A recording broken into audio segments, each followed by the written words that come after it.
মানুষ কিভাবে মিথ্যা কথা বলে মানুষের কাছ থেকে সিম্প্যাথি আদায় করে সত্যিই আমার জানা ছিল না।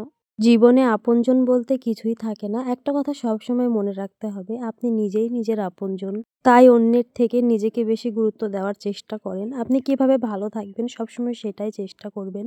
আপনি ভালো তো জগৎ ভালো। আমার এই ভাঙা মনটাকে সাপোর্ট করা বাদ দিয়ে মানুষ আরো বেশি ভেঙে চুরে দিয়েছে। এই সময় প্রত্যেকটা মানুষকেই আমি চিনে রাখলাম। সময় আর সুযোগ বুঝে সব্বাইকেই উত্তরটা দেওয়া হবে। শীতের দুপুরে আজকে আবারও চলে এসেছি বরুই বাগানে কিছু ভিডিও ফটোশুট করার জন্য বোনকে সাথে নিয়ে। বরুই বাগানে আসতে যেমন আমার ভালো লাগে তেমন খেতেও ভালো লাগে। আর বরুই বাগানের সামনে কত সুন্দর একটা সরষের ক্ষেত দেখেন, দেখেই মনটা ভরে যায়। সরষের ফুলগুলোকে একসাথে জড়িয়ে ধরে আমি স্মেল নিচ্ছিলাম, কি যে মজা লাগছিল।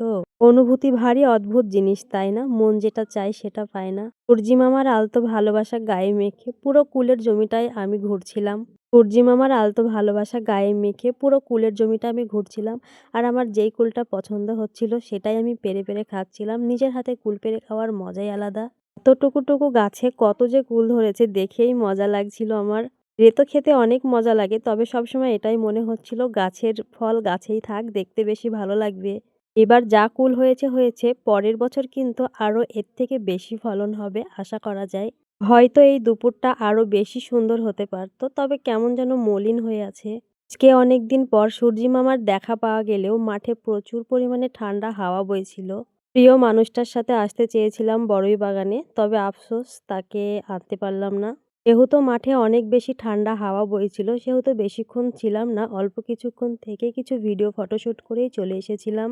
বড়ই বাগানে এই বড়ইয়ের গাছটা সবার থেকে ছোট, তবুও এই গাছে কি পরিমাণে বড়ই ধরেছে দেখতেই পাচ্ছেন। খায় না খায় চোখে দেখেও শান্তি। যাই হোক বন্ধুরা, আমার ভিডিওগুলো আপনাদের কেমন লাগে? যদি ভালো লেগে থাকে, আপনারা যদি ইউটিউব থেকে হয়ে থাকেন সাবস্ক্রাইব করে দেবেন। আর যদি ফেসবুক থেকে হয়ে থাকেন তাহলে ফলো দিয়ে পাশে থাকবেন। ভিডিও দেখার পর সুন্দর সুন্দর গঠনমূলক কমেন্ট করবেন। ব্যস্ততার ভিড়ে যেন নিঃশ্বাস বন্ধ হয়ে যায়, তাই সময় পেলে মাঝে মধ্যেই মাঠে আসা হয়। যাই হোক বন্ধুরা, আজকের ভিডিওটি এখানে শেষ করছি। দেখা হবে নেক্সট কোনো ভিডিওতে।